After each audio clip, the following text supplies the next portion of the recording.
My name is Sue Whitehouse and I'm the chair of the Worcestershire Buildings Preservation Trust. We're a registered charity dedicated to saving historic buildings at risk across the county. In 2016, we were approached by Wychavon District Council and they were asking us if we could help them with a Grade 2 listed building called Willow Court Farmhouse on the Westlands estate near Droitwich. At the time, we were very busy with the restoration of Weavers' cottages in Kidderminster, which you may well have heard of. But of course, we said yes, we would help the council out.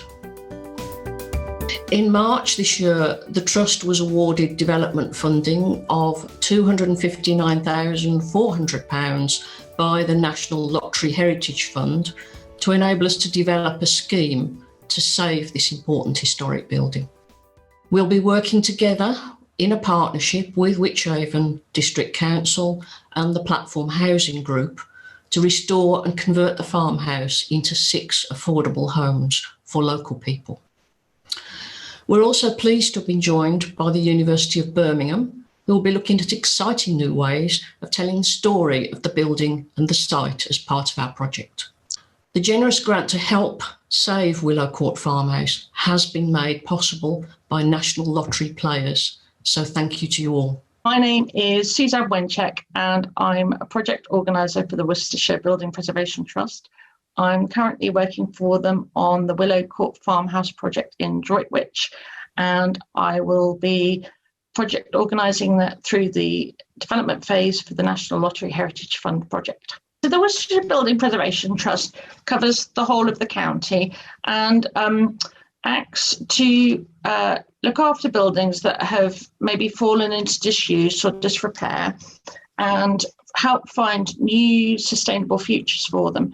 So about 3 years ago, they were approached by the Willow Court Management Company and Wychavon District Council, who are the owners of the building, to see if they could work together to find a use for Willow Court Farmhouse. So at that point, they got involved in undertaking a kind of options appraisal of how the building could be used.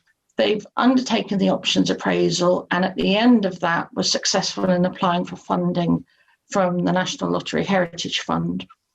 Wychavon District Council are also putting in a significant contribution to the project, and we're lucky to have funding from the Architectural Heritage Fund. The reason for this building specifically is because it's steeped in history. It's got a very interesting and very tantalising history going back in time. And as I say, being a local resident, I've walked past this many a time taking the dog for a walk, and I've often wondered what it was all about. Now, having found out some of the history, it seems right to try and capture that and help make the invisible visible. Hi, my name is Tim Wright. I'm an employee at Wychavon District Council. I'm a chartered surveyor by background, and the Willow Court Farmhouse is owned by my authority and has been for many, many years.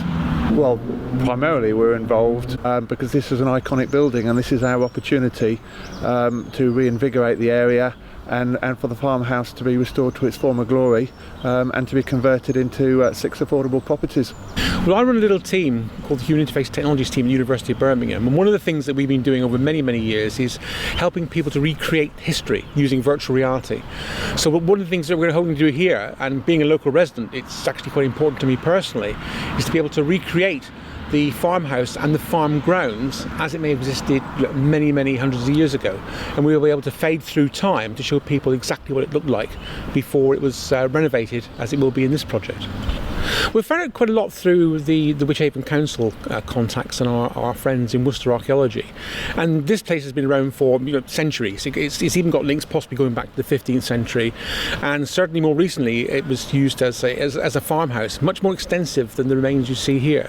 So one of the things that we're hoping to recreate, particularly from the farmhouse side of things, is to get the lay of the land, or what it looked like before the local buildings were built and the estate was sort of sprung up, and to try and get the look and feel, particularly, for example, the rendering. I mean, things like, was it brickwork?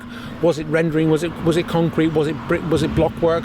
So we can do all this in virtual reality and then experiment with specialists to try and restore it to its historical value. So what happened last year was, because we can't get safe access into the building at the moment, we actually used a really small aerial drone that we could fly in through the window to see what the state of the inside was. The inside core of Willow Court Farmhouse is still the original timber frame structure, which dates back to the 16th century. Now, obviously, the building's been quite exposed to wind and weather, and we didn't know what state the timbers are. So we know that it isn't safe for us to actually go in there at the moment, but with the drone, we could go in. So we had a cage-mounted drone in a rocker cover that we flew up in, and we could fly in through the windows and down. We had a structural engineer standing alongside the drone operator, directing the drone through various rooms. Now, when you watch the footage, it feels like you're going to keep bumping your head, or you're going to fly through 1,000,001 cobwebs as it goes through. But you do get a really good sense of the fact that, unfortunately, floors have fallen through. It gives you a real sense of the extent of the damage. Now, even to an untrained eye, you can see that the timbers have rotten. You can see that there's a lot of work done there structurally to get that back safe again. So that really helped us develop our understanding of what work we needed to do. For quite a long time, the actual timber structure hasn't been looked after. So what has become apparent is that my understanding from the conservation architect is that this kind of decay can actually comes out from the core. And although we've got the bricks surrounding, if we get a really hard winter, and we really hope we don't get a really hard winter, actually it could all just come in and collapse. And this is one of the reasons why the funding is so important at this point, because we need to make sure that that building doesn't just topple. So it was really important to get the drone in there, because it helped us understand how bad the rot and decay at the core of the building is. It's going to be a 5-year project. The first 18 months or so we'll see investigation really as to quite what the state of the project is within the actual property. Nobody's been in there really for years, so there'll be a big scaffolding rig around it, which will go up imminently. 18 months of really investigation work, and then 2-3 years further after, having worked out all the tenders, all the costs, all the priorities that need to be done for the restoration to really get going. So it's difficult to tell exactly how long it'll last, but 4 or 5 years is the anticipation. Well, the point of doing VR, really, as I say, is to help make the invisible visible, bring back history, because we can't go back in time, obviously. But importantly, it's one way in which we can actually engage with members of the public and get their input so that they actually feel part of the project. It's also ways in which we can use local school kids to be able to contribute as well, to contribute towards the history. So it really is a great way of introducing history to the local public, but also getting them inspired by creative media and technology such as VR. Well, this project is a definite priority of the council. We want to see the restoration of the listed building, and for it to be a benefit of the whole community. But the proposal and the plan is that once we've done the development work, the ownership of Willow Court Farmhouse will come over to the trust, and the trust will own the farmhouse while the work is being undertaken on it to make it to 6 flats. And at that point, it will then lease the building to Platform Housing, a social housing provider. Oh, the lottery grant's been absolutely tremendous in this. It's taken the pressure off the council's resources, and working with partners, we can really now see the restoration coming to fruition. It'll be a 5-year project, but without these partner organisations inputting financially, as well as the council's financial resources, we'd have struggled to get off the ground. So I say a big thank you to the partners. The trust is a charity in its own right. It's a membership organisation. Generally, the members are people who are interested either in the history and heritage of the place that they live in and the buildings that are in there. The trust is perfectly placed really to deliver these kind of projects. It's really experienced at doing it.